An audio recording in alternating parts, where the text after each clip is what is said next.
Seguimos en cómo estudiar la Biblia. Hoy es la clase número 5 y vamos a ver un tema, capaz que en esto de los métodos para estudiar la Biblia, siempre se saltea este punto que es preguntas y obstáculos, ¿no?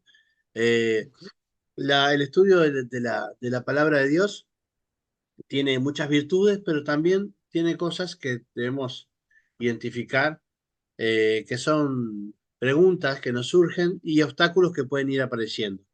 Así que vamos a ir viendo un poquito con respecto a esto, cómo el hecho de conocer cada vez más la Biblia y tener más luz con respecto a la palabra de Dios no nos hace personas sin preguntas o eso, al contrario de lo que se piensa, no necesariamente nos cierra la cabeza, porque uno dice, bueno, cuanto más estudias la Biblia, más cerrado sos, ¿no? Más hermético, menos cosas se te pueden decir o tenés menos la cabeza abierta. Y vamos a ver que no tiene por qué ser así, ¿no?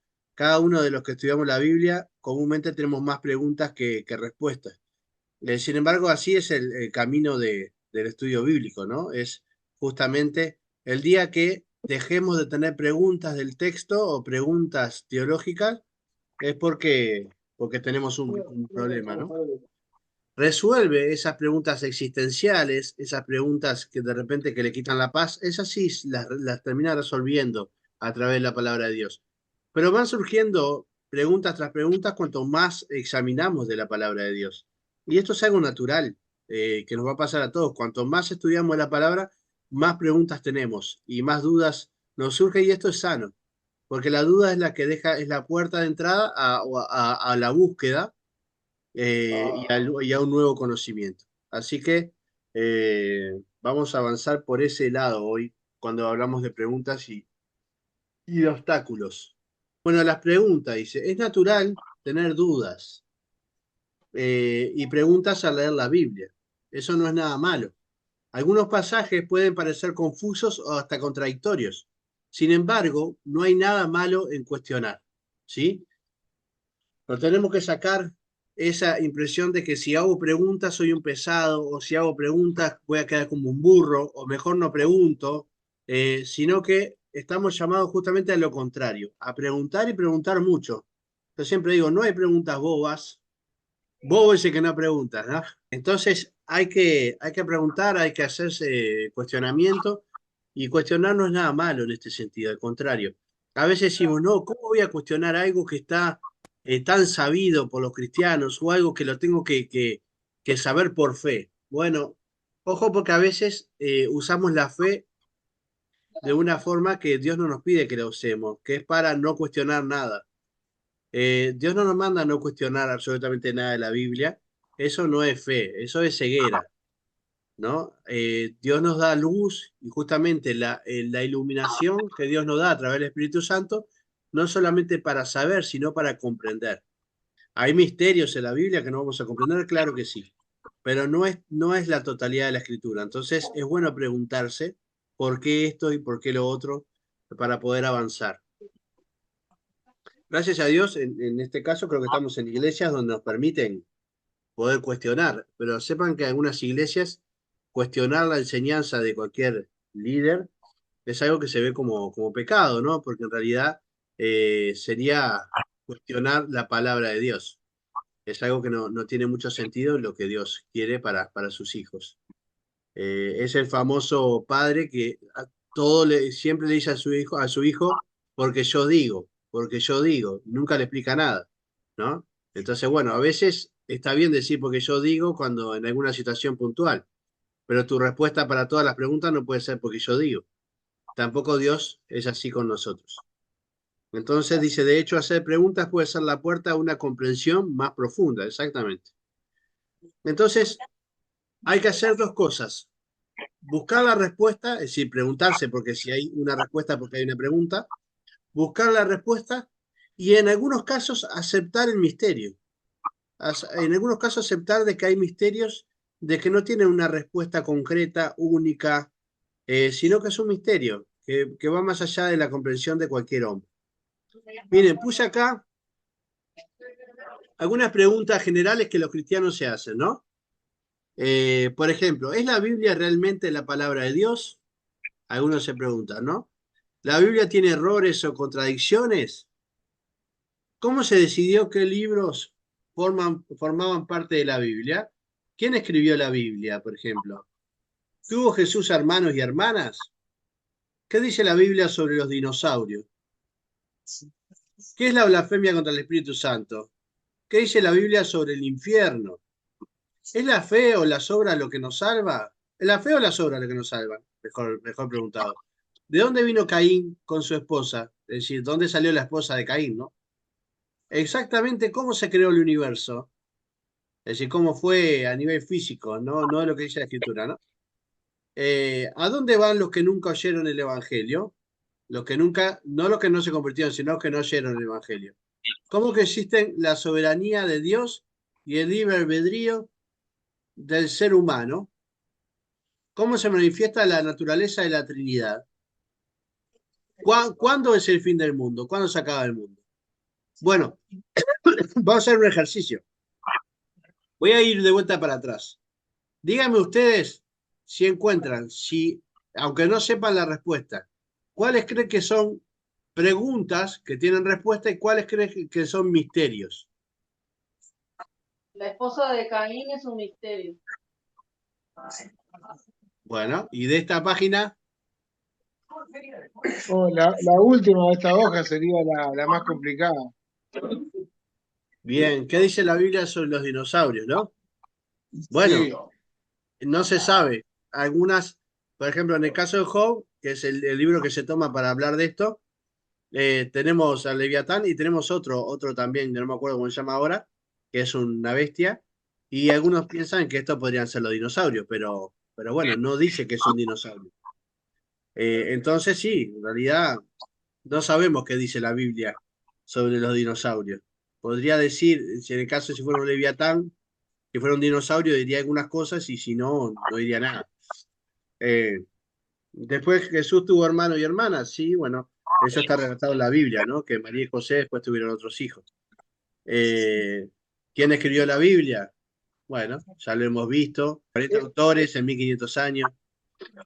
Bueno, son preguntas generales, fíjense que no son preguntas del texto, preguntas que se nos ocurren a nosotros a la hora de pensar, ¿no? Pero no se están refiriendo a un texto específico. Y bueno, ¿es la Biblia realmente la palabra de Dios? Bueno, eso dice la Biblia. Ahí tenemos que obviamente que citar la misma fuente para saber si esa fuente es la palabra de Dios, es un poco tramposo a nivel lógico.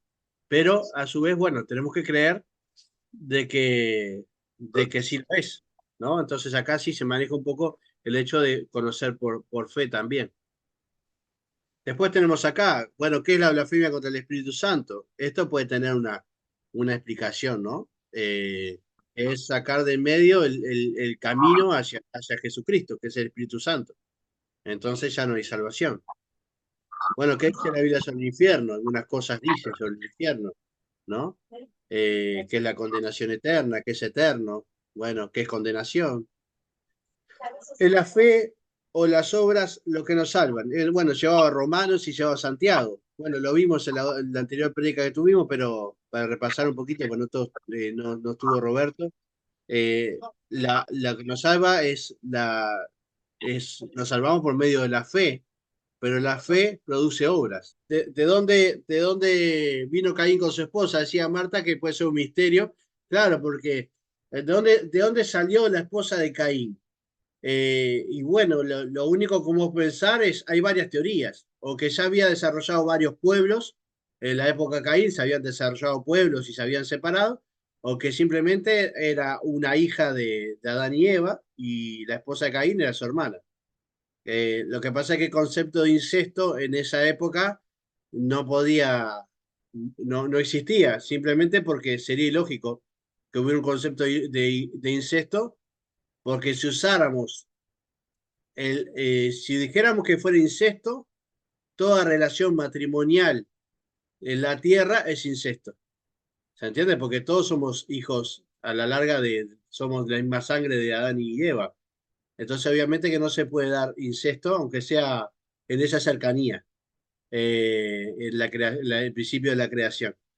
Entonces, podría ser la hermana, o podría ser que ya el principio, Adán y Eva, la creación de Adán y Eva y Caín, ya haya pasado un tiempo donde se formaron pueblos, por lo menos una generación, y bueno, es un tema complejo. Algunos dicen que la palabra Adán significa pueblo, es decir, que cuando crea Adán, ya crea un pueblo alrededor de Adán.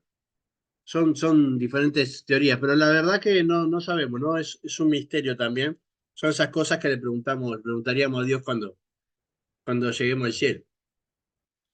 Bueno, exactamente cómo se creó el universo también es un misterio. No sabemos, sabemos ahí que estaba el Espíritu Santo, que estaba desordenado y vacío, que se creó una cosa y la otra, pero cómo fue exactamente a nivel científico, a nivel de físico, no tenemos ni idea, ¿no? Eh, y bueno, ¿tenemos respuesta para la última? ¿A dónde van los que nunca oyeron el Evangelio?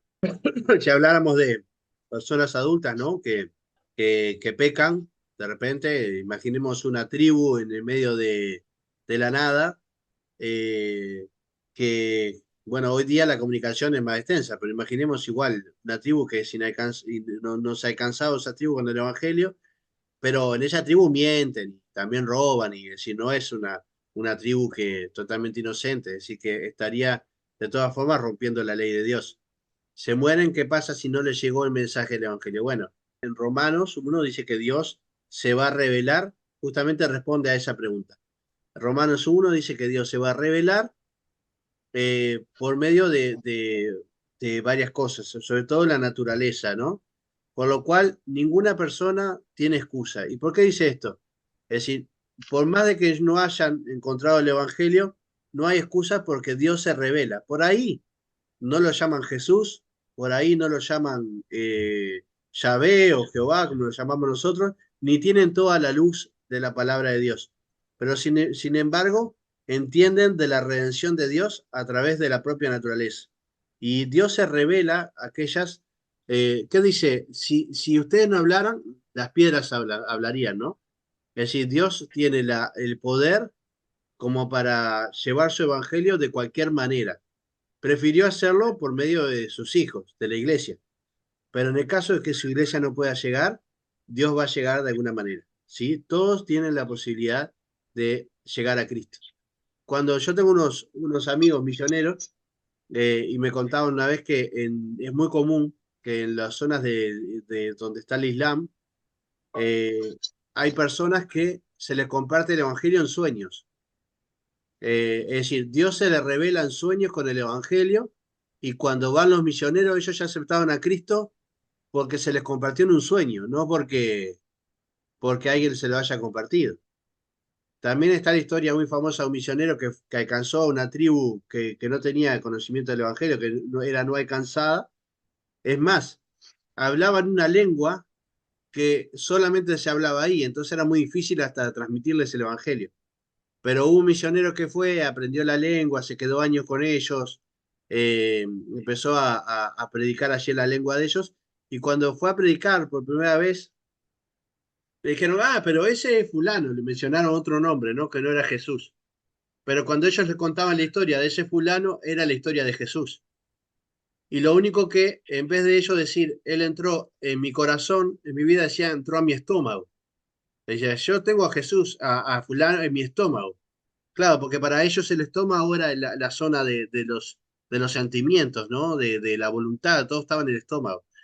Aunque tenían detalles que eran distintos, entendían muy bien lo que era el sacrificio de esa persona, la salvación por gracia, por medio de la fe, el Espíritu Santo, entendían todo porque ya se les había sido revelado. Dios no es injusto, y cuando los hombres no hablan, Dios lo puede hacer igual. ¿Qué les parece esta respuesta? Si les diera esta respuesta, ¿ustedes ya lo toman y se cuestan a dormir con esto, o todavía les genera alguna duda? Bueno, Bueno, yo no estoy acá para convencerlos. Está bueno que si se crean preguntas, al contrario, que estén con esa pregunta para poder seguir avanzando. Después, miren, ¿cómo que existe la soberanía de Dios, libre albedrío? Lo vimos el domingo pasado en la iglesia, y podemos llegar a entenderlo, pero siempre nos cuesta, ¿no? Esos dos conceptos chocan. pero si logramos encontrar buenas definiciones de soberanía de Dios y libre albedrío, creo que tendría una solución. Y bueno, ¿cuándo es el fin del mundo? ¿Podemos dar respuesta a esto? Algunos han querido, ¿no? Eso es un misterio también, que nos podemos hacer preguntas. ¿Vieron? Son preguntas que nos hacemos de forma general, pero que a veces nos vienen. ¿Está mal hacerse la pregunta? No, al contrario, hay que hacérselas, porque eso nos va a animar a hacer un estudio. Encontremos o no encontremos la respuesta, siempre que profundicemos vamos a llegar a algún lado, ¿no? Y vamos a aprender mucho. Ahora, preguntas literales. Vimos preguntas generales, pero vamos a ver que en la Biblia, cada vez que leamos un pasaje, y esto nos pasa muy seguido, si somos buenos observadores, siempre vamos a tener preguntas de pasaje que estamos leyendo. Por ejemplo, yo puse acá las preguntas más clásicas que se hacen, pero la Biblia está llena de estas preguntas que tenemos que analizar. Por eso es fundamental este estudio más exegético, más profundo, para responder a varias preguntas de esta, ¿no? Por ejemplo, Mateo 24:36. Pero el día y la hora nadie sabe, ni aun los ángeles de los cielos, sino solo mi Padre. Y uno dice, pero ¿cómo puede ser? Si Jesús es Dios, ¿cómo es que Él no lo sabe y solo el Padre? ¿No? Esta es una pregunta interesante. ¿Por qué Jesús dice solo mi Padre lo sabe? Como si Él no lo supiera. O tal vez no lo sabía. Ni siquiera Jesús sabe el día. Cuando dice nadie lo sabe, ni los ángeles de los cielos, ¿se refiere a él también? Si uno ve en el contexto, parece que se refiere a él porque le preguntan a él cuándo va a ser el fin de los tiempos. Entonces, ¿cómo respondemos a esto? ¿A alguien se le ocurre alguna respuesta? No hay que saber la respuesta, es alguna ocurrencia que se nos venga. Yo respondería que Jesús renunció a sus atributos divinos, a muchos de sus atributos divinos, cuando se encarnó, ¿no? Renunció él mismo. Ahora, si él quisiera saberlo, yo creo que lo podría saber. Es como que le dicen, bueno, Jesús se podía bajar de la cruz, como le dijeron. Bueno, él había renunciado a sus atributos divinos. Por eso es que oraba al Padre y el Padre lo auxiliaba. Sin embargo, a través del Padre, él podía hacer muchas cosas. Ahora, cuando Dios se encarna, Jesús hace todo a través del Padre. Si ustedes se fijan en muchas ocasiones, Jesús ora al Padre, en la multiplicación de los panes, en muchas ocasiones, ¿no? Entonces, creo que es una renuncia a sus atributos divinos. Esto no hace que deje de ser Dios. Pero es una respuesta y no es tan convincente tampoco. Habría que analizar mucho más y ver cuál es la respuesta a esto. Yo les tiro preguntas porque por ahí les dejo picando alguna y se ponen a investigar. Estaría buenísimo. Después la podamos compartir. La clase que viene, que es la última, podemos compartir alguna respuesta que encontremos. Después, 1 Corintios 14, 34 y 35, dice, vuestras mujeres callen en las congregaciones porque no les es permitido hablar, sino que estén sujetas como también lo dice la ley, ¿no? Esto es algo que se preguntan muchos porque hay iglesias que permiten a la mujer predicar, enseñar. Acá dice que directamente no hablen, ¿no? ¿Esto cómo debemos interpretarlo? Bueno, tiene su explicación también, ¿no? Si hacemos un estudio del contexto en que estamos, de Corintios, también en Timoteo hay alguna cosa con respecto a enseñar de la mujer. Si hacemos un estudio, nos damos cuenta cuál era el problema que tenía la iglesia, ¿no? De Corinto. Tenemos que culturalmente ver que, que la mujer tenía un rol y el hombre otro rol en la cultura del siglo I, ¿no? En esa zona, que es una zona gentil. También había un movimiento gnóstico que estaba dando vueltas y las mujeres se habían empoderado un poco, una especie de una corriente feminista en el cual hacían cosas que culturalmente se veían mal. Por ejemplo, interrumpían a los hombres cuando estaban dando las enseñanzas de la iglesia. A nivel cultural estaba mal visto que la mujer se pusiera en esa posición, ¿no? Era como un movimiento feminista. Esto no niega que había un machismo en la época del siglo I, pero el hecho de callar era justamente para permitir que el hombre estuviera en una buena posición social, ¿no? Y que no fuera rebajado socialmente por la actitud de la mujer. Esto no significa que tengan que ser culturalmente igual ahora, ¿no? Esto es porque la carta de Pablo es dentro de esta cultura del siglo I de la iglesia de Corinto. Entonces, cuando habla de la ley, por ejemplo, como también la ley lo dice, si nosotros nos fijamos en la ley de Moisés, no hay exactamente ningún mandamiento que manda a la mujer callar. Entonces, obviamente no se está refiriendo a la ley de Moisés, sino a la costumbre, ¿no? Como manda, como también lo dice la costumbre, ¿no? Eh, entonces, acá está refiriéndose a la ley social, a la costumbre. Bien.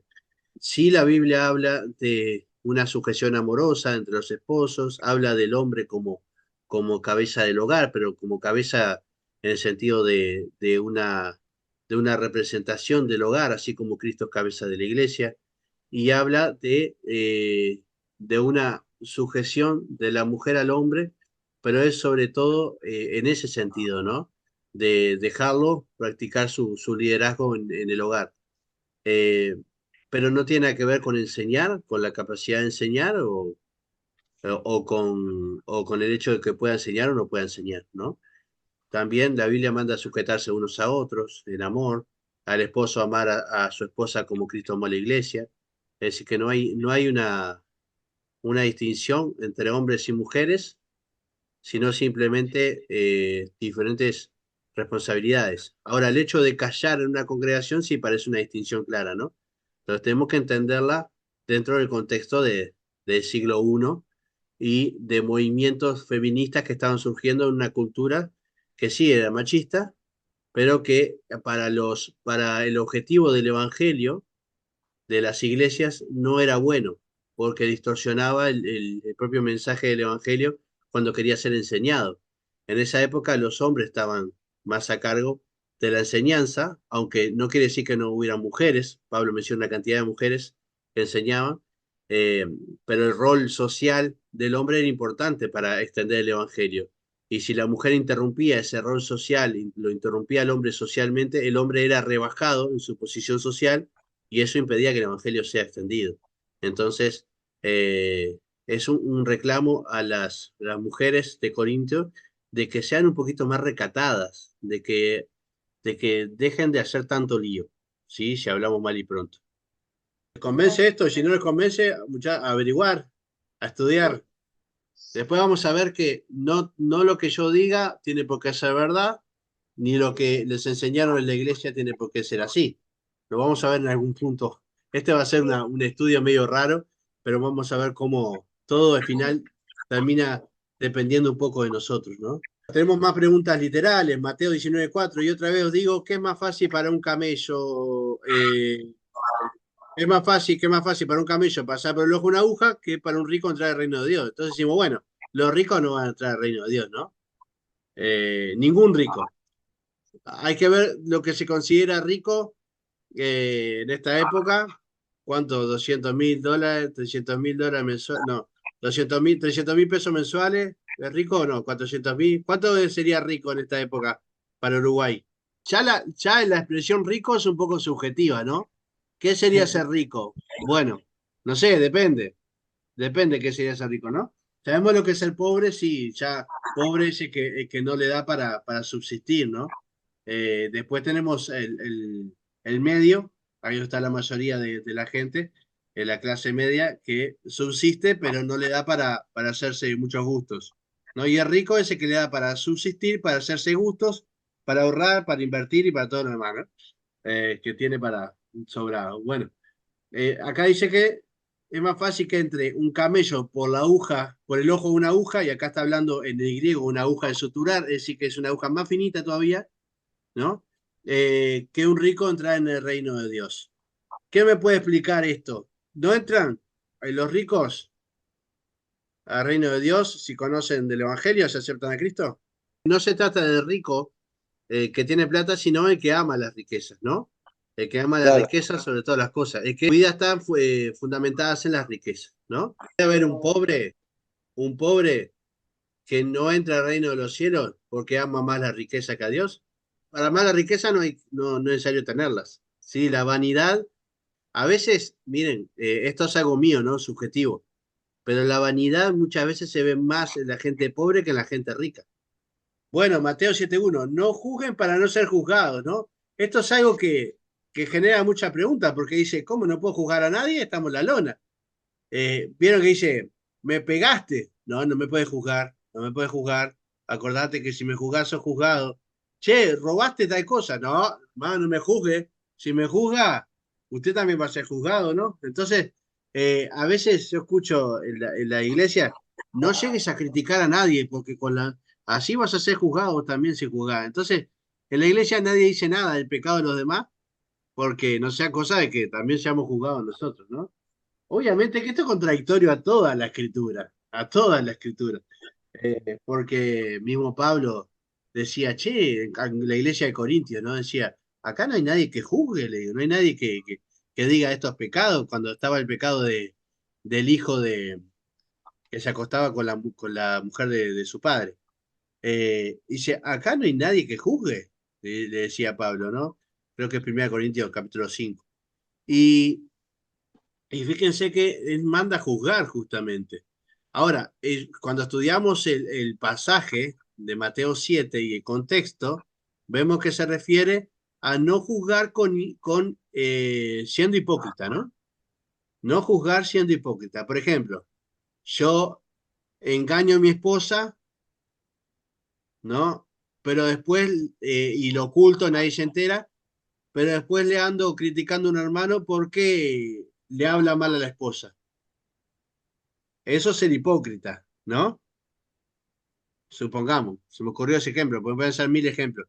Es decir, eso es el hecho de, por eso en el mismo pasaje dice, cuidado cuando veas ¿cómo es? La espina en el ojo ajeno, no sea que tengas un palo enorme, una viga en tu ojo, ¿no? Cuando quieras sacar la espina del ojo ajeno, no sea que, más bien mirá que en tu ojo hay una viga enorme, un palo gigante, ¿no? Es una exageración, pero se refiere a eso, la hipocresía. Ahora, nosotros podemos sacar una espina del ojo ajeno y no tener ninguna viga en nuestro ojo, y eso está bien. Está bien que saquemos la espina del ojo ajeno sin tener ningún tipo de palo en nuestro ojo.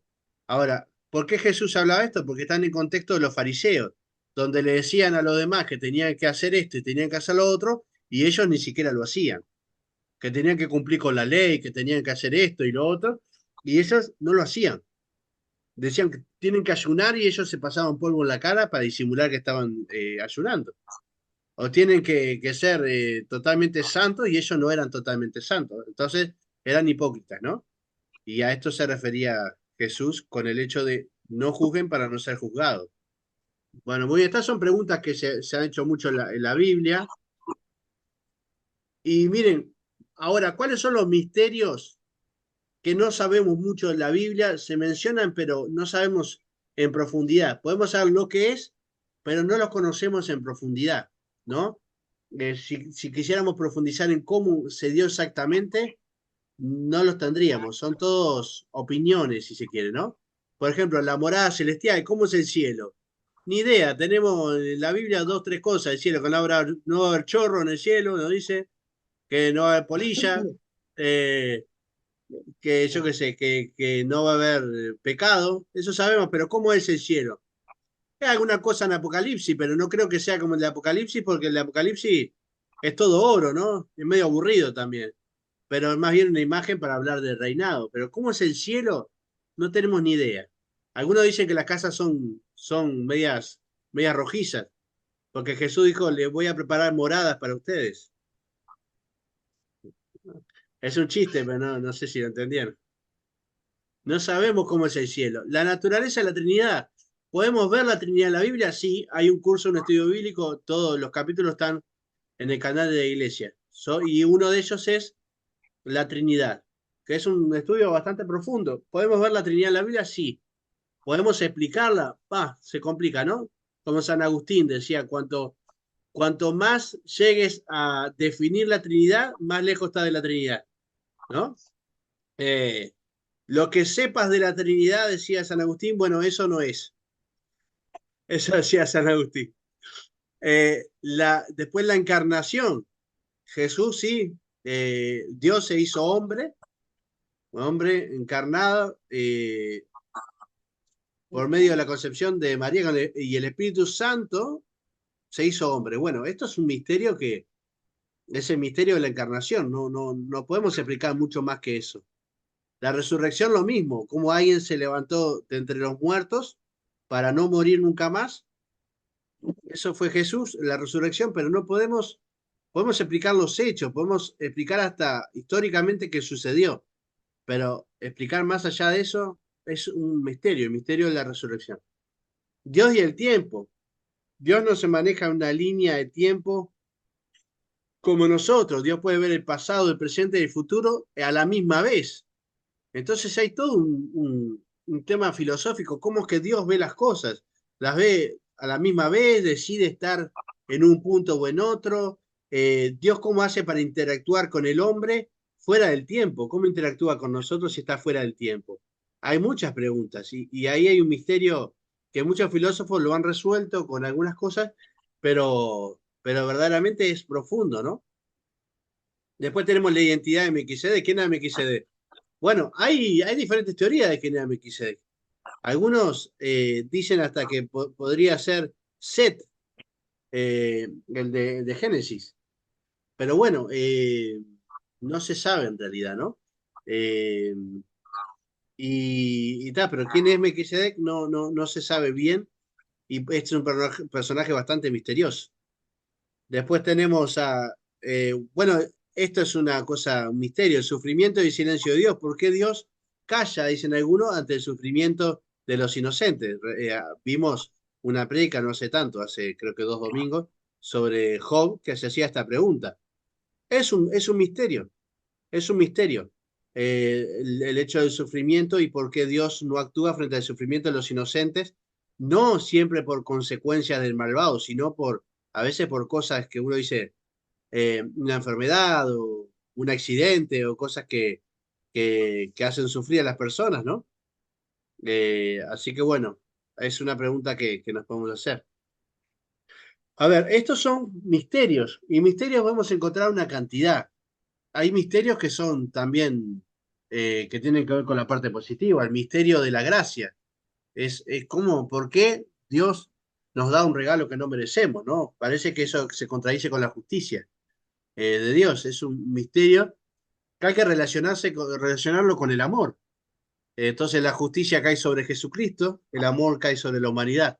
Pero no deja de ser un misterio el hecho teológicamente es muy profundo. Y así tenemos una cantidad de misterios, ¿no?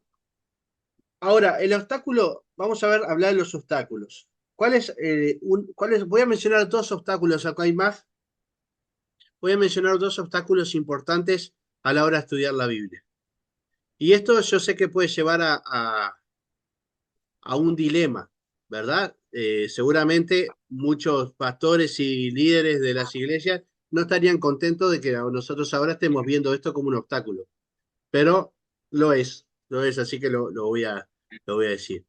El obstáculo número 1 que tenemos como cristianos en Occidente, en donde estamos, es el método dogmático de exégesis bíblica. ¿Qué es esto? Para hacerlo bien sencillo, para definirlo muy bien, de forma sencilla, es lo que nos enseñan en la iglesia que estamos. ¿Sí? La iglesia que estamos pertenece a una rama por ejemplo, la iglesia que estamos es evangélica, una rama de las iglesias evangélicas. Por ejemplo, nosotros estamos los nazarenos, ahí tenemos pentecostales, tenemos bautistas, tenemos metodistas, tenemos eh, de todo hay, ¿no? Después tenemos la rama alemana, ¿no? De los menonitas, bueno, hermanos libres, que yo estaba antes ahí, tenemos los nazarenos, eh, a ver, hay dentro de los pentecostales también en la rama grande, dentro de los metodistas también. Entonces tenemos diferentes direcciones, ¿no? Que van tomando los hombres y se va ramificando. Entonces cuando nosotros vamos a una iglesia, nos enseñan algo que está establecido según esa ramificación. Por ejemplo, Si uno va a los hermanos libres, nos van a decir, bueno, la iglesia de hermanos libres es calvinista, piensa que la salvación no se pierda, pero acá el hombre, la mujer no puede liderar, esto lo otro. Entonces uno recibe una cantidad de conceptos que son dados por la iglesia, ¿no? Y uno los acepta porque está en esa iglesia, no va a ir a destruir la iglesia. Entonces, si a algo no le gusta, se va. Pero la verdad es que nos termina formando a la larga un sesgo de creer de que todo lo que nos dicen de esa iglesia está en la Biblia. Pero de las cosas que nos enseñan en la iglesia hasta que descubrimos que eso está en la Biblia, primero que pasa un tiempo, ¿no? Porque directamente se nos enseñan que las cosas son así. Entonces, no sabemos si la Biblia lo dice. Pero una vez que vamos a la Biblia y que pensamos que la Biblia lo dice, tenemos a un líder, a una persona de esa iglesia que nos reinterpreta ese pasaje para acomodarlo de alguna manera a lo que ya nos enseñó antes, ¿no? O a lo que esa rama enseña. Por ejemplo, los pentecostales van a enseñar del bautismo del Espíritu Santo, por ejemplo, y van a tocar el pasaje de Hechos capítulo 2. Ahora, los bautistas van a decir que lo del bautismo del Espíritu Santo se explica de esta manera y lo van a explicar de otra manera para defender cuál es su posición. Entonces, ¿cuál es el problema? Que si nosotros, voy a poner el mismo ejemplo, si creemos en el bautismo del Espíritu Santo, somos pentecostales. Si no creemos en el bautismo del Espíritu Santo, en este caso, que podemos hacer otras cosas, somos bautistas o somos hermanos libres, somos otra cosa. Entonces, esas cosas, esas enseñanzas, que son sesgos de cada una de las ramas, nos dividen entre una cosa y la otra. Entonces, una de las cosas que más nos ha alejado de la verdad bíblica es justamente renombrarnos a nosotros más allá de cristianos. Por ejemplo, yo soy cristiano nazareno, yo soy cristiano bautista, yo soy cristiano pentecostal. Porque cada vez que decimos esas cosas, estamos diciendo cómo interpretamos las escrituras. Pero ¿decimos realmente cómo nosotros interpretamos las escrituras? ¿O decimos cómo a nosotros se nos enseñó a interpretar las escrituras? ¿No? Son dos cosas distintas, ¿no? Ahora, si nosotros somos maestros de la Biblia, estudiamos con una cabeza abierta durante muchos años y nos convencimos de esas verdades, es una cosa. Pero el 90%, por ser generoso, el 90% de las personas que están en la iglesia simplemente han adoptado las enseñanzas que se le dio su iglesia local como verdaderas. Entonces, eso es un método de estudio que se llama método dogmático. ¿Por qué? Porque ya esa verdad está impuesta por la corriente en que estás. Es un dogma. Entonces, si yo voy a la iglesia, estoy en una iglesia pentecostal y digo, para mí, y no estoy diciendo nada con esto, ¿no? Pero lo pongo como ejemplo. Para mí, el bautismo del Espíritu Santo no es correcto bíblicamente. Bueno, tengo dos chances. O me voy de la iglesia o voy a tener una cantidad de liderazgos alrededor mío para explicarme una y otra vez por qué sí lo es. Hasta que me convenza y diga que sí. Algunos, por ejemplo, en una iglesia no aceptan que la persona de esa iglesia haga estudios bíblicos o seminarios que pertenecen a otra rama, porque tienen miedo justamente de que la interpretación se oponga a la que le dieron a la iglesia. Entonces, ¿qué pasa al final? ¿Dónde queda nuestra independencia con el estudio de la palabra de Dios? ¿Somos realmente independientes al estudiar la Biblia o estamos con un molde dogmático que nos indica cómo estudiarla y qué cosas interpretar? ¿Realmente hacemos exégesis de la palabra de Dios? Es decir, ¿estudiamos lo que la palabra de Dios dice o hacemos exégesis sin darnos cuenta? Pensando que estamos haciendo exégesis, hacemos exégesis. Quiere decir, agarramos la palabra de Dios y la apretamos para que entre en el molde del dogma que nos enseñaron en nuestra iglesia. Entonces, este es todo un tema, porque yo sé que es doloroso, porque uno ama la iglesia que está, ninguna iglesia quiere hacer daño a nadie, pero la verdad que al habernos dividido de esa forma y a cada uno afianzarse en ese temor de que sus verdades, su interpretación de la verdad sea corrompida lo enseña con mucha fuerza, muchas veces hasta se impone. Por ejemplo, si vos no crees tales verdades, no podés estar en esta iglesia. Eh, tenés que aceptar nuestras verdades para poder estar acá como miembro, por ejemplo. Entonces, terminamos siendo estudiosos de la Biblia al estilo pentecostal, estudioso de la Biblia al estilo nazareno, estudioso de la Biblia al estilo bautista. ¿Dónde queda nuestra independencia como hijos de Dios y nuestro análisis libre con el Espíritu Santo de la palabra de Dios, ¿no? Y esta es una pregunta que deberíamos hacernos de forma totalmente sincera. ¿Podemos nosotros llegar a cuestionar alguna cosa que se nos ha enseñado en nuestra iglesia o simplemente tenemos que aceptarla y partir de ahí para nuestro estudio bíblico? Es una pregunta que deberíamos hacernos, ¿no? Si leemos acá la definición, el método dogmático de exégesis bíblica es una forma de interpretar la Biblia en la que la comprensión de las escrituras está subordinada a las doctrinas y dogmas de una tradición religiosa en particular, ¿no? Es lo que dijimos hasta ahora. En este método, la interpretación no comienza con el texto en sí mismo, sino con una conclusión doctrinal preestablecida. Yo ya tengo mi doctrina y voy a ponerla sobre la Biblia y todo lo que lea en la Biblia va a estar por debajo de esa doctrina que yo ya tengo, preestablecido, ¿no? Entonces no hago que la Biblia ilumine la doctrina bíblica, sino que yo pongo mi doctrina allí. Fíjese que yo tenía un amigo una vez que hablábamos de este tema y me decía, bueno, la doctrina de los hermanos libres, ¿no? Porque era yo estaba ahí en los hermanos libres. La doctrina de los hermanos libres, tal cosa. Y yo decía, no existe algo como la doctrina de los hermanos libres. No existe algo como la doctrina de los bautistas o como la doctrina de los nazarenos. Lo que existe es la doctrina de los apóstoles. Doctrinas, es decir, si estamos siguiendo la doctrina de los nazarenos, la doctrina de los bautistas, la doctrina de los pentecostales, no estamos siguiendo la doctrina de Dios, porque en la Biblia solamente hay una doctrina a la cual tenemos que aferrarnos, que es la doctrina de los apóstoles. ¿Sí? Entonces, ¿qué es lo que estamos aprendiendo? La interpretación de cada uno de esa doctrina de los apóstoles, o deberíamos más bien ir nosotros directamente a la doctrina de los apóstoles a ver qué nos dice. ¿Sí? Tenemos esa libertad, porque tenemos las escrituras, tenemos la capacidad de hacerlo, tenemos forma de profundizar y de convencernos de una cosa o de la otra. ¿Cómo funciona? Miren cómo funciona el método dogmático. Primero se prioriza el dogma, ¿no? La doctrina de una iglesia o confesión, como la divinidad de Cristo, la Trinidad o el pecado original, se consideran verdades inmutables. El exégeta se acerca al texto bíblico con la creencia de que éste debe apoyar y no contradecir estos dogmas.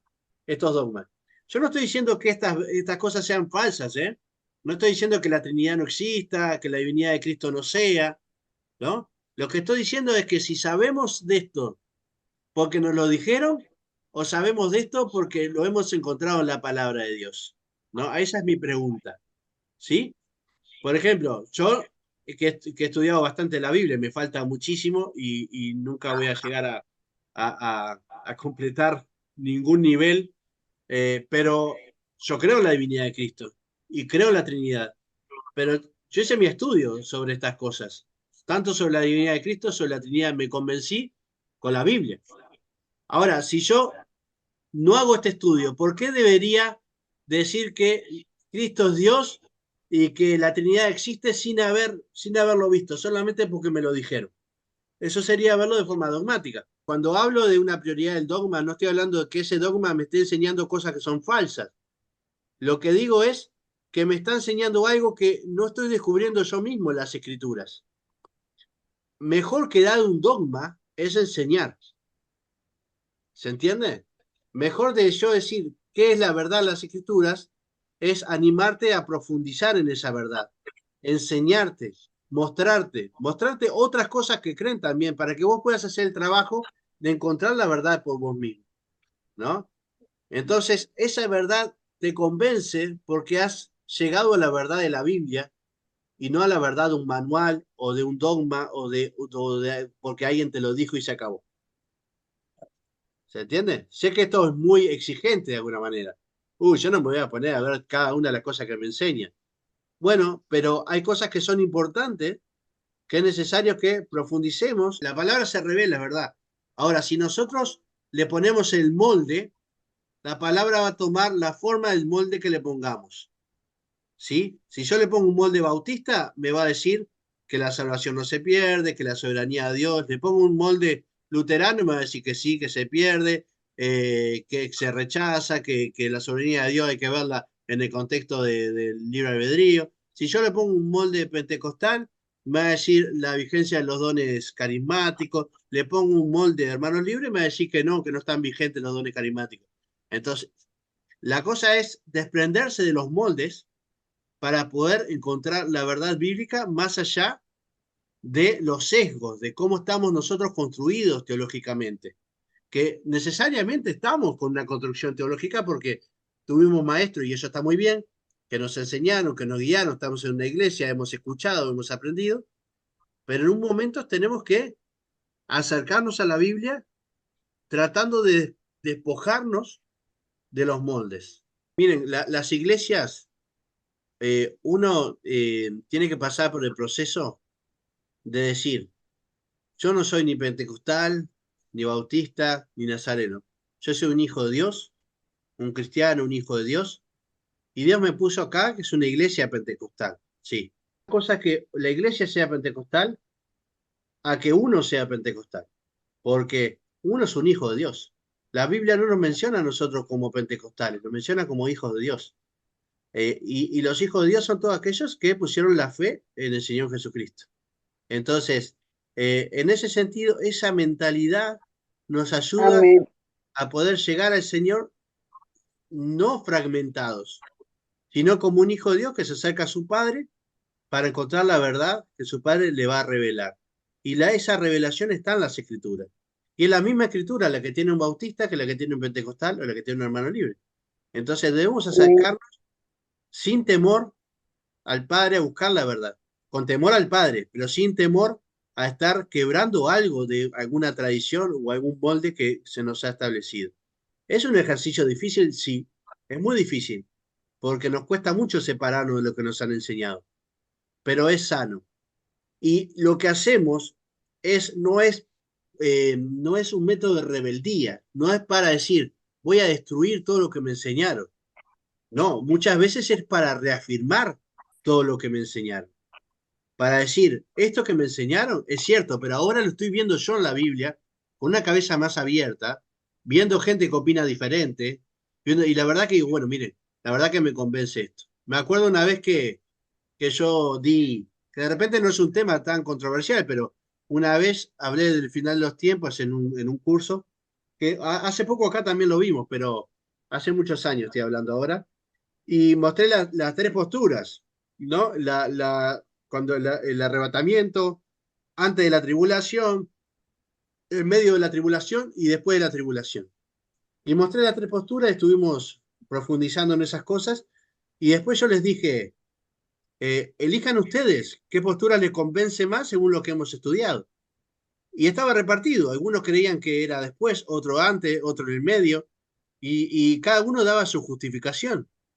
Y si yo me guiaba por la rama en que estábamos nosotros en ese momento, tendría que haber dicho, no, no, lo otro es mentira. La Biblia defiende la pretribulacional, el pretribulacionismo, es decir, antes de la tribulación. ¿Por qué? Porque tendría como la obligación de defender el dogma. Pero eso está bien cuando uno analizó bíblicamente las tres posturas. ¿Por qué estaría bien que yo pusiera un dogma para decir esta es la verdad y las otras dos son mentiras? ¿Eso sería correcto de mi parte? ¿Verdad que eso sería agregarle a lo que ya hicimos, de lo que fue estudiar la Biblia? Entonces, ¿cuál es el problema? Estudiemos la Biblia y cada uno vaya tomando una decisión delante de Dios con conciencia, ¿no?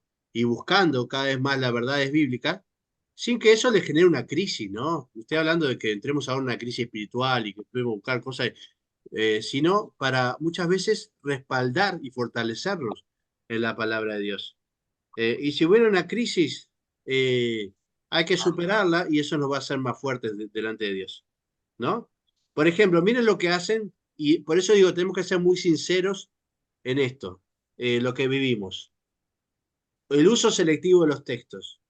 Vamos a una iglesia y en lugar de analizar el contexto histórico, literario, un pasaje de forma neutral, ¿no? Como vimos que hay método de estudio para la Biblia, los textos se seleccionan y se leen de manera para que refuercen la posición doctrinal. Entonces agarran textos para reforzar una y otra vez la posición doctrinal de esa iglesia, y los versículos que parece que contradicen esa interpretación se minimizan, ¿no? Se dice, bueno, no son tan importantes, no son parte de la doctrina principal de Pablo, lo está diciendo de una forma figurada, etcétera, etcétera. Entonces, muchas veces vemos de que por defender una doctrina, hay versículos que parece que se rechazan con una facilidad tremenda, ¿no? Dice, bueno, no, esto es tal cosa. Bueno, esto es tal cosa. Y llega un momento y dice, pará, ¿por qué no abrís la posibilidad de hacer un estudio sin rechazar esos versículos de forma tan rápida, ¿no? Y de ver, bueno, ¿qué dice? Porque a veces encontramos métodos muy sencillos de sacarnos de arriba otras verdades. Y la Biblia tiene que ser analizada como es, como está, como aparece. Y no tenemos que tenerle miedo a eso. Por eso, todos de alguna manera tenemos influencia dogmática, porque todos venimos de alguna iglesia. Pero tenemos que animarnos a ver, a ser como los berianos, ¿no? Ver si la enseñanza que Pablo, en ese caso, le enseñaba a los berianos, era cierta o no, en un análisis profundo de las escrituras. Uno se hace trampa psicológicamente. Eh, Muchas veces, como tenemos un sesgo, nos hacemos trampa, y nosotros queremos que lo que nosotros pensamos toda la vida sea cierto. Entonces vemos algo que de repente es contradictorio y le buscamos una vuelta para que termine siendo cierto en nuestra cabeza. Es como para tranquilizarnos un poquito, para poder estar más tranquilos en la conciencia. Y muchas veces tenemos miedo de que si pensamos diferente o nos saquen de la iglesia porque no pensamos igual, o alguien venga a decirnos cualquier disparate, o perder un liderazgo, o entrar en un conflicto, etcétera, ¿no? A veces hasta cuando se forman estos dogmas tan pesados, puede producir eso también. Una cosa es la iglesia, el culto, como es el culto, ¿no? Que cada culto es distinto porque cada uno forma su culto a su manera. Todos los cultos son distintos. Tiene también, obviamente, que ver con la rama en que están, pero hay variedad de cultos, ¿no? Eh, Tenemos pentecostales, tenemos de la a la doble A a la doble Z, ¿no? Sí, sabemos que hay iglesias de todo tipo y todos diferentes, pentecostales, por Sí, ejemplo. Y también pasa en una cantidad, pero ahí estamos hablando del culto. Ahora, a lo que me refiero yo es a lo que nosotros tenemos, tiene que ver con este estudio, que es a nuestro acercamiento con la palabra de Dios. Nos acercamos claro, poniendo el filtro del dogma o nos acercamos poniendo el dogma en el filtro de la palabra. Podemos poner la claro. palabra por el filtro del dogma o el dogma por el filtro de la palabra. Entonces, lo mejor es acercarse a la palabra tal cual la tenemos, entender cuáles son las diferentes posiciones de estudio. Tal vez encontremos una posición que nadie tiene, pero que sea todo a través de un estudio sincero de la palabra, despojándonos de aquellas cosas por las cuales hemos sido formados dogmáticamente, ¿no? Es buena la pregunta sin temor. Sí, ¿por qué dicen esto acá? ¿Por qué el pentecostal, por qué, voy a poner mi caso, ¿por qué los nazarenos dicen esto? Si acá dice tal cosa, preguntarnos. Y tal vez encontremos que lo que dicen los nazarenos no era tan así, o tal vez afirmemos y reafirmemos que lo que decían los nazarenos sí era cierto. Pero eso es una tarea que debemos hacer. Peligros, por ejemplo. ¿Cuáles son los peligros de esto, ¿no? Del método dogmático? El peligro del sesgo, que decíamos. La crítica principal es ese, es el sesgo, que ya vamos a la Biblia con una rama, con una doctrina ya formada. Entonces no permite que el texto hable por sí mismo, sino que lo fuerza a conformarse con una agenda preexistente, que ya existe. Esto es lo que ya habíamos hablado. Ignora el texto. A menudo los defensores de este método pueden ignorar el contexto histórico, cultural y literario de un pasaje, lo que puede llevar a interpretaciones erróneas. Y la falta de humildad. Es como decir, miren, esta es la verdad y no hay otra. Y yo que soy nazareno tengo la verdad. Pero Roberto que es pentecostal, no. ¿Por qué? Porque yo soy nazareno y Roberto es pentecostal. Y ahí se acabó el tema. Es decir, una soberbia tremenda. Es decir, creer que nosotros porque somos nazarenos tenemos la verdad sobre los bautistas, sobre los pentecostales o sobre otras ramas de protestantismo, es ser soberbio. Entonces, por eso el hecho de acercarnos a la Biblia de esta manera es acercarnos con soberbia, creyendo que no necesitamos que la Biblia nos revele la verdad, porque ya la sabemos, ya nos las enseñaron. Yo soy nazareno, ya sé la verdad. ¿Se entiende? Entonces, la Biblia, dime nomás cómo reforzar la verdad que ya sé. Eso es lo que le estamos diciendo a la Biblia, ¿no? Entonces, hay una falta de humildad en ese sentido. Al asumir, bueno, que ya se tiene toda la verdad doctrinal, se puede caer en la arrogancia intelectual y la falta de apertura a una comprensión más profunda o diferente del texto. Viste que esto es súper común y nos pasa a todos y lo podemos ver en cada segundo con cualquier persona que hablemos cristiana, ¿no?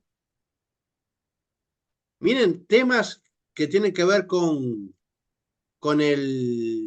que tienen que ver mucho, que más del 90% de las personas creen simplemente porque se les fue dicho por el método dogmático, no porque hayan hecho un estudio profundo de la Biblia. ¿Tá? No quiere decir que todos los que creen esto no haya sido por el método dogmático, pero más del 90% creen estos temas simplemente porque se les comentó que existen y son verdad, no porque hayan hecho un estudio. El diezmo, y fíjense que algunos de estos que voy a mencionar, ustedes estarán de acuerdo y otros no, los rechazarían absolutamente. Sin embargo, con los que están de acuerdo, la mayoría fue por un método dogmático. Y los que no están de acuerdo, el método por la cual las personas que creen esto lo creen, es también por el método dogmático, así que no cambian nada. Fíjense, el diezmo, por ejemplo. Nadie discute el diezmo. Bueno, algunos sí, pero el 90% lo acepta porque se lo enseñaron así. La Trinidad, la transubstanciación. Bien, yo no estoy de acuerdo con esto, por ejemplo, y creo que nosotros tampoco, pero hay iglesias que piensan que el vino y el pan de la Santa Cena se transforman realmente en la sangre y la carne de Jesucristo de forma real, por un milagro. El bautismo de infantes, ¿no? También más de la Iglesia Católica. La inerrancia de la Biblia. Es decir, la Biblia no contiene ningún error y a esto me refiero con inerrancia, me refiero a que la Biblia no ha pasado, es decir, que no hay ningún error en sus escritos, que un escriba haya puesto mal una coma o hay cosas, así como está la Biblia, tiene que creerse absolutamente toda, ¿no? No me puede decir, no, mira, esto es un agregado o esto es una copia de un manuscrito antiguo, no, es la inerrancia, ¿no? Decía, así como está hay que creerlo. El rapto pretribulacionista. Yo donde venía se decía que Jesús venía antes de la tribulación. Bueno, algunos pocos habían hecho un estudio y creían, y yo soy pretribulacionista, ¿eh? Yo creo que esto es cierto, pero porque hice mi estudio y concluí en esto. Ahora, la mayoría de las personas que son pretribulacionistas en una iglesia lo son porque se dijeron que tenían que serlo y se acabó, no porque han hecho un estudio, y menos de un estudio escatológico que a la mayoría no les gusta hacer un estudio escatológico, es muy pesado. La predestinación, ¿no? Bueno, sí somos predestinados, no somos predestinados, bueno, pero es porque nos lo dijeron. La tierra joven, no, la tierra se hizo en 6 días, está en la Biblia así, día 1, día 2, día 3. Otros dicen no, que esos días simbolizan el periodo de tiempo. Bueno, pero es según lo que nos enseñaron en la, en, en la iglesia. La Biblia tiene una respuesta para esto si hay un análisis profundo de las escrituras, pero no estamos para eso ahora, simplemente para mostrar lo que nos enseña. Salvo siempre salvo, ¿no? Salvo siempre salvo. Uno va a la iglesia bautista y dice, ¿vos crees salvo siempre salvo? Obvio, salvo siempre salvo. ¿Por qué? 90% no van a saber por qué, porque se lo enseñaron. Algún 10, un 5%, siendo generoso, te va a hacer un análisis bíblico de por qué salvo siempre salvo. El rol de la mujer, también, ¿no? Acá la mujer nos enseña por qué, porque la Biblia lo dice dónde. Bueno, lo dice, vamos a discutir estos pasajes. No, la verdad que no sé mucho de estos pasajes. ¿Y por qué lo crees? Porque me lo enseñaron. El día de reposo, ¿no? eh, en el caso bueno, iglesias como que mantienen el sábado, otros que han pasado el día de reposo al domingo y tampoco se puede tocar. El bautismo del Espíritu Santo, como hablábamos, el pecado original y su factor genético, es decir, que Adán pecó y genéticamente todos nacemos pecadores. La membresía de la iglesia, no, yo tengo que ser, tenés que hacerte miembro de la iglesia. ¿Qué es ser miembro de la iglesia? Nadie sabe qué es ser miembro de la iglesia, porque lo único que habla la Biblia es miembro del cuerpo de Cristo y habla de todos los hijos de Dios. Pero bueno, nos enseñaron que hay que ser miembro de la iglesia y para ser miembro de la iglesia hay condiciones, que bautizarse, si no son miembro de la iglesia no puedes tomar la Santa Cena. Hay algo doctrinal ahí que no está en la Biblia, pero que nos lo enseñaron y bueno, de algún lado debe estar, de algún lado lo sacaron. No tengo ni idea de dónde, pero de algún lado lo sacaron y lo acepto. Entonces eso es dogma, ¿no? Después tenemos, se me fue, eh, Amén. después tenemos los tatuajes. Tatuajes pecado. Bueno, pero ¿dónde lo dice la Biblia? No, lo dice, bueno, ¿podemos defender esto de una forma del templo del Espíritu Santo y demás? Sí, pero el pasaje que habla de los tatuajes en la Biblia no tiene nada que ver con los tatuajes de hoy, ¿no? El velo de la mujer, el cabello corto en los hombres, ¿no? El llamado al altar, atar a Satanás, ¿no? Vamos a atar a Satanás. Hay que atarlo más fuerte porque se vive soltando Satanás, lo viven atando, así que se vive soltando. Entonces, atar a Satanás, ¿pero de dónde sale esto? De un pasaje solo de la Biblia que no es explicado, simplemente como se hace en mi iglesia lo acepto, debe ser así, debe ser que el tipo se suelta. La organización de la iglesia, ¿no? Pensamos que como estamos, la forma de organizar la iglesia con los bancos, el púlpito delante, arriba, el pastor enfrente y todas esas cosas, es algo que está en la Biblia. Pero, ¿dónde está? No, bueno, pero si me lo enseñaron así toda la vida, debe estar en la Biblia, debe ser bíblico. Y si lo hacemos de otra manera, capaz que lo hacemos circular, es pecado, porque fíjate, esto es de Dios. La iglesia como las conocemos, pero no. Entonces, es algo que nos enseñaron desde que vamos a la iglesia, que el culto tiene que ser de una manera y no puede ser de otra si no estamos haciendo algo mal delante de Dios. El día de reunión, si no nos juntamos el domingo es pecado, si no nos juntamos el sábado es pecado, si nos juntamos un martes somos unos desubicados espirituales y vamos a ser condenados por la eternidad. Pero esto porque nos enseñaron así. Tiene que ser así. Entonces, esto es una de las cosas que tenemos que estar atentos y sé que es de las cosas más difíciles al acercarnos a la palabra, es superar nuestros moldes dogmáticos, ¿sí? Y los llevamos a todos lados. Lo llevamos a todos lados. Pero es importante que hagamos un análisis profundo y abramos la cabeza sin que se nos caiga el cerebro, ¿no? Pero poder abrir la cabeza de forma que tampoco se nos apriete tanto. ¿Sí? Es importante que estemos buscando de la palabra de Dios. Hoy no van a dormir ninguno. Hoy se van a acostar y decir, ay, ay, ay, ahorita, ¿quién soy? ¿Qué hago? ¿Dónde estoy? Pero bueno, es importante. A veces hay que pasar por momentos así. Eh, otro obstáculo, y con este terminamos, son nuestros propios prejuicios, ¿no? Está el dogma de la iglesia y otro obstáculo que es tan fuerte como el primero, es nuestros propios prejuicios. Dice, el prejuicio personal y cultural son en efecto la fuente de muchos de los dogmas más rígidos y controvertidos en la vida de los creyentes, incluso más que la doctrina bíblica misma. El problema surge cuando usamos nuestra forma de pensar, nuestros gustos o nuestra educación como el filtro a través del cual leemos la Biblia. En lugar de permitir que la palabra de Dios nos transforme, la manipulamos para que confirme lo que ya creemos. Es lo mismo de lo anterior, pero tiene que ver más con algo cultural, no tanto de la iglesia, sino con la cultura. Por ejemplo, nosotros acá, ya les voy a poner un ejemplo, nosotros acá decimos, no, tomar alcohol está mal, ¿no? Yo pienso que está mal emborracharse, no tomar alcohol, pero muchas iglesias nos van a enseñar, o algunas culturas van a decir que el alcohol se ve como algo negativo, algo para los borrachos, para los alcohólicos y demás.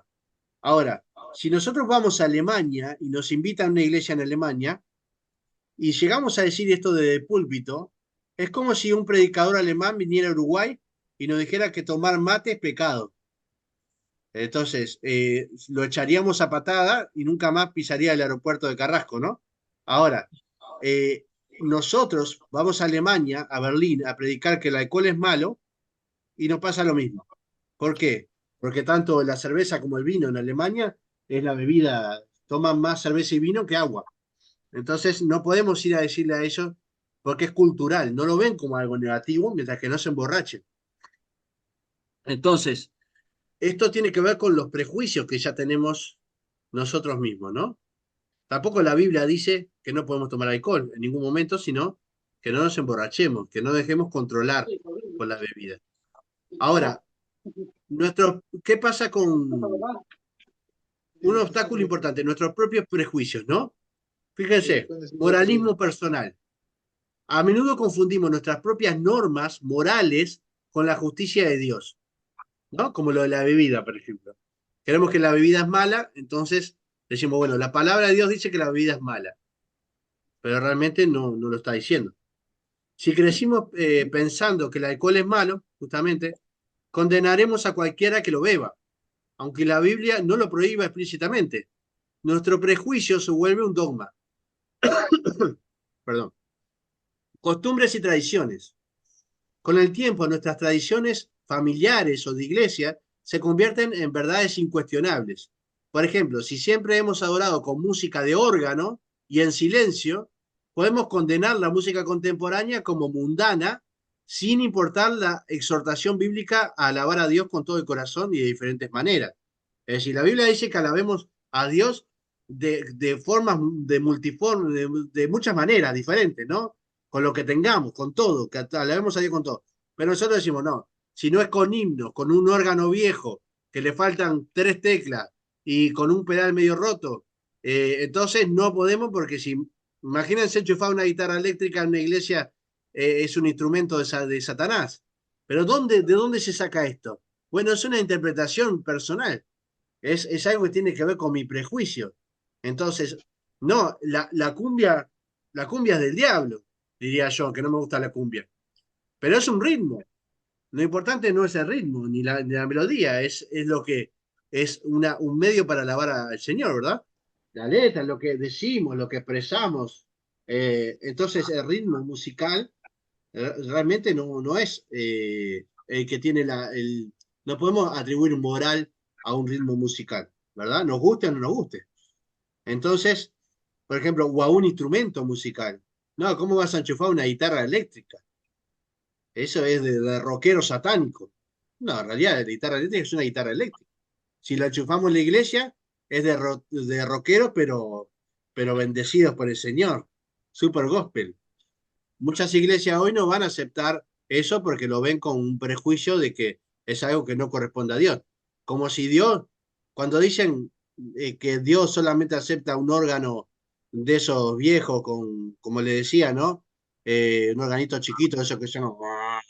Uno se piensa que Dios se lo imagina todo viejito, con una barba así, de los años 30. A ver, Dios no tiene esa temporal. Dios no tiene problemas con las cosas que van surgiendo, ¿sí? Tenemos que sacarnos la idea del Dios como que es un Dios más asociado a la antigüedad. El Dios es presente, siempre presente Dios. Tenemos que entender eso. Después, por ejemplo, arrogancia intelectual. A veces nuestro dogma proviene de la idea de que ya lo sabemos todo. Nos negamos a considerar una perspectiva diferente, asumiendo que nuestra comprensión es la única correcta y cerramos la puerta a lo que el Espíritu Santo podría enseñarnos a través de otros creyentes. Ah, no, si me venís a hablar, no, yo contigo no quiero hablar porque vos me lavás la cabeza. Me decís esto, me decís tu opinión y estoy como, me pones en una situación que me voy a perder contigo, me voy a alejar del Señor porque me lavás la cabeza con tus locuras. Entonces, no, yo ya, la verdad ya la sé, no me la vengas a explicar.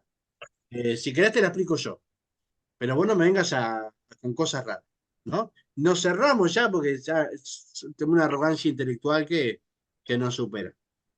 Bueno, prejuicios que tenemos, bebe alcohol, el ritmo musical contemporáneo, como el maquillaje, no, maquillarse está mal, hermana.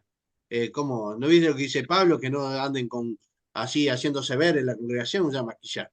El baile, ¿cómo va a andar bailando? El baile es pecado. el uso del dinero para entretenimiento. No llegue a comprarte una entrada en el cine. El Señor dice que tenemos que usar nuestros dones y el dinero para bendecir a los demás. ¿Cómo te vas a bendecir a vos mismo? Egoísta, inmundo, satánico. Ahí estamos.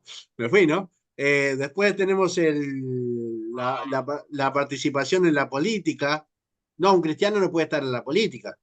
Eso es, el Dios de este mundo es Satanás. Digo, bueno, entonces no vayamos ni a trabajar ni nada, porque también ellos están en el mundo. Pero bueno, ¿cómo el cristiano no puede estar en la política? Es otra cosa. La literatura secular, ¿cómo vas a leer Shakespeare, el satánico ese? ¿Cómo vas a leer una novela de tal autor que no es cristiano, ¿no? Entonces, pensamos que todo lo que no menciona a Jesús directamente del Evangelio es de Satanás, ¿no? Aunque la Biblia no lo diga, son prejuicios, pero de alguna manera vamos a encontrar en la Biblia algo que lo afirme. La maldición generacional, pecados grandes, pecados chicos, no es lo mismo una cosa que la otra. El divorcio en todas sus situaciones, ¿no? Ah, está bien, sí, se divorció porque él o ella y cometió adulterio, entonces, pero la Biblia dice que queda libre para volverse a casar. Sí, pero no importa. Hay iglesias que, aunque quede libre para volverse a casar, no aceptan porque hubo un divorcio de por medio. La pobreza como pecado. El que es pobre es porque está en pecado. Pero también dice, el que es rico es porque está en pecado. Entonces no hay que ser ni pobre ni rico. La salud mental como posesión. No, si toda la gente que está en un manicomio está toda poseída. ¿Cuántas veces he escuchado esto? Miles de veces. No, están todos poseídos. Yo no digo que alguno no esté poseído, pero todos están poseídos. Como que la salud mental no existiera, en realidad son posesiones. El uso de anticonceptivos, ¿se puede o no se puede usar anticonceptivos? Eh, bueno, acá. Miren, el moralismo selectivo también, ¿no? Que esto no habíamos visto, pero decimos, los videojuegos son pecados, ¿no? Algunos dicen, no, decimos no. Algunos dicen, los videojuegos son pecados, porque las películas no cristianas son pecados. Juegos de azar o lotería son pecados, ¿no? Ahora, ¿podemos decir que esto es cierto? Bueno, tal vez sí, pero ¿por qué lo decimos? ¿Porque está en la Biblia? ¿Porque sabemos que la Biblia lo dice así? ¿O porque proviene de lo que nosotros pensamos? ¿No? Si yo le digo, ¿dónde la Biblia dice que no se puede jugar a ningún juego de azar? ¿Se le ocurre a usted decir ahora un versículo que diga eso? ¿Verdad? A mí no, por ejemplo. No sé, pienso en alguno de Isaías que habla del Dios Fortuna y eso, pero estoy seguro que nadie ni siquiera está pensando en qué pasaje estoy hablando. No hay, y no quiere decir que sea bueno, ¿eh? A ver, no estoy diciendo que sea bueno, yo estoy en contra de los juegos del azar, pero yo porque pueden llegar a ser adictivos, por eso los rechazo. Vale. Y cuando se convierten en adictivos, generan mucho daño. Por eso lo rechazo. Como también no vivo tomando alcohol, como también me cuido en algunas cosas, pero simplemente para no dar lugar al enemigo. Pero no porque sea un mandamiento específico, ¿se entiende? Hay gente que dice, no, la Biblia dice que jugar a 5 de oro está mal. Bueno, no, la Biblia no dice eso. No estaba el 5 de oro, no estaba en la época que se escribió la Biblia. La Biblia no dice eso. La Biblia dice que tengamos cuidado de no dejarnos dominar por nada en el exterior. Entonces, si hay algo que nos está dominando, sea un juego de azar o sea otra cosa, tenemos que dejarlo inmediatamente. No dar lugar al enemigo. Las consecuencias de lo que hacemos, ¿no? No es lo mismo comprar un 5 de oro que gastarse el sueldo de uno en un casino. Eso es una consecuencia mucho mayor y mucho más peligroso y mucho más descabezado, ¿no? Es decir, tenemos que obviamente pensar en las consecuencias. Bueno, las deudas, está mal tener deuda. Algunos dicen, no, el cristiano no tiene deuda, pero hay deudas que son buenas. Si uno hoy día tiene un negocio, es casi imposible que no tenga deudas para empezar un negocio, porque tiene que pedirle al banco para empezar un negocio, a no ser que ya tenga, que haya vivido 30 años juntando un ahorro y tenga como para poner un negocio, siempre se genera una deuda. Y no son deudas malas, porque se pagan solas a la medida que el negocio va avanzando. Entonces, lo que dice la Biblia es que no seamos deudores de una forma eh, que no podamos, es decir, que eso nos domine a nosotros mismos, es decir, que nos saque la libertad, ¿sí? La deuda que habla Entonces, la Biblia es aquella que nos saca la libertad, en este caso la libertad financiera, que nos hace vivir preocupados, ansiosos. Esa es la deuda que Dios nos manda a no tener. Algunas profesiones más santas, bueno, algunas profesiones son más santas que otras. El pastor es mucho más importante que un médico porque se dedica a lo espiritual, ¿viste? Son cosas que pensamos que la Biblia dice. Bueno, la salud mental como posesión lo vimos también. Y miren esta, el ejemplo último, el cigarrillo. Dice, pero pará, ahora me va a decir que el cigarrillo. Bueno, ¿qué dice la Biblia? ¿Dónde dice la Biblia que no hay que fumar? Bien, acá es donde hablamos de la doble moralidad. ¿Por qué? Porque nosotros decimos, fumar es pecado. Y decimos, bueno, pero ¿dónde dice la Biblia? No, no. La Biblia dice que el Espíritu Santo, que somos templo del Espíritu Santo y hay que cuidarlo. Está. Imagínense que yo entro en una iglesia, bueno, adentro de la iglesia no, pues no se puede fumar adentro de ningún lugar, pero estoy fumando en el patio. Y un hermano me dice, hermano, ¿usted es cristiano? Sí, yo acepto a Cristo. Está fumando, eso es pecado, ¿no? Pero resulta que me lo está diciendo se está comiendo una buena torta frita con medio kilo de dulce de leche y un vaso Coca-Cola, ¿no? Entonces, ahí es donde aparece la doble moral. ¿Qué es más dañino? ¿Fumar un cigarro o tomarse un buen vaso Coca-Cola, una torta frita con medio kilo de dulce de leche? Uno podría decir, no, el cigarro tiene de todo, nicotina, todo. En realidad, nadie va a decirle de la torta frita de Coca-Cola que eso está mal y que es pecado. Entonces ahí es donde se maneja, pasa que el cigarro está visto como algo negativo culturalmente, mientras que la Coca-Cola y la torta frita no, nos parece natural, aunque sea igual de dañino. Es más, un cigarro trae, una caja de cigarro trae 20 cigarros, ¿no? Vamos a suponer. ¿Qué es más sano? ¿Fumarse 20 cigarros o tomarse 20 vasos de Coca-Cola todos los días? Yo les digo que el de la Coca-Cola se muere a los 3 meses, ¿eh? A los 3 meses se muere de la Coca-Cola. Es decir, el tema es que todo es subjetivo. Ahora, para ser correctos moralmente, debemos entender que todo daño al templo, que es el cuerpo, que es el templo del Espíritu Santo, el cuerpo que tenemos, es pecado. Todo daño. eh, Pues entonces digo, no es que el cigarro sea pecado. Todo lo que hacemos en contra de nuestro cuerpo es pecado. Entonces yo no estoy diciendo que fumar esté bien. Lo que estoy diciendo es que caemos en la doble moralidad, que creemos que fumar está mal, pero pesar 160 kilos está bien, porque comemos grasa todos los días, no nos cuidamos. ¿Se entiende? Entonces, tenemos que entender cuál es el mandamiento. Y esto tiene que ver con el prejuicio de la doble moralidad. Tomar alcohol está mal, fumar cigarro está mal, pero encajarse 20 kilos de bizcocho y un tarro de 5 litros de helado solo ahí, mientras que mira una serie, eso no está tan mal, bueno, fue un gustito. Entonces, bueno, ahí tenemos un problema, ¿no? Un problema de doble moral. Y estos son los prejuicios que muchas veces tenemos a la hora de pensar de que esto está en la Biblia. Saben que en Holanda, en el siglo XVII, los cristianos en Holanda fumaban.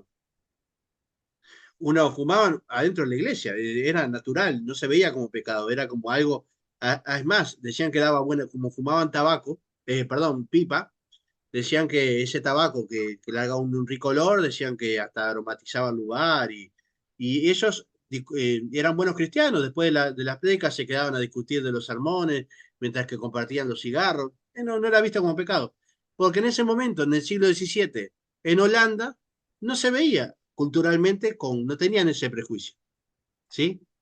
¿Lo estoy defendiendo? Claro que no, no lo estoy defendiendo. Lo que estoy diciendo es que todo finalmente lo que se demuestre que hace daño al cuerpo tiene que ser visto como una agresión al templo del Espíritu Santo y no solo algunas cosas según nuestro prejuicio.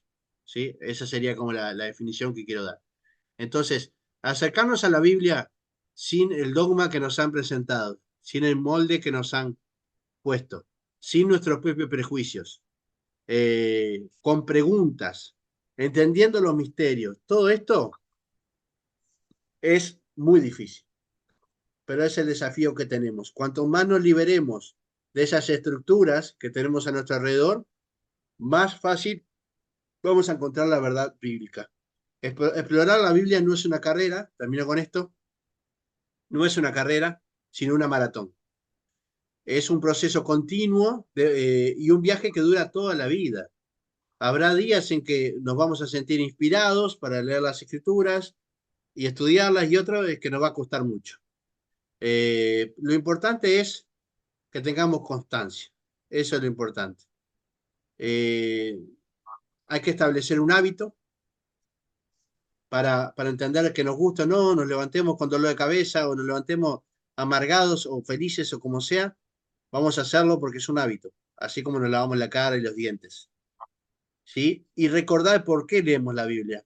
No perder el propósito, porque saben que podemos leer la Biblia todos los días y decir, estamos cumpliendo, y en realidad como hemos perdido el propósito por la cual la leemos, entonces no nos entra nada, no nos entran ni las balas. De repente hasta la leímos y nos preguntan en un rato que leímos y no sabemos, porque la leímos de forma automática. Pasa mucha gente que va a las iglesias, escucha la predicación, pero no tiene claro el propósito por el cual escucha la predicación. Entonces, un rato después de la predica o el otro día le pregunta y no tienen ni idea de qué predicaron. ¿Por qué? Porque ha perdido el propósito por el cual hacía eso, por el cual se sentó a escuchar. ¿No? ¿Cuál es el propósito? La Biblia no es un libro de historia o de manual de reglas. Es la historia del amor de Dios por la humanidad y su plan de salvación. Su propósito es transformarte y acercarte a Él. Si perdemos ese propósito a la hora de acercarnos a las escrituras, va a ser una lectura en vano, va a ser letra muerta que ahí va a quedar. Entonces es fundamental que entendamos cuál es el propósito.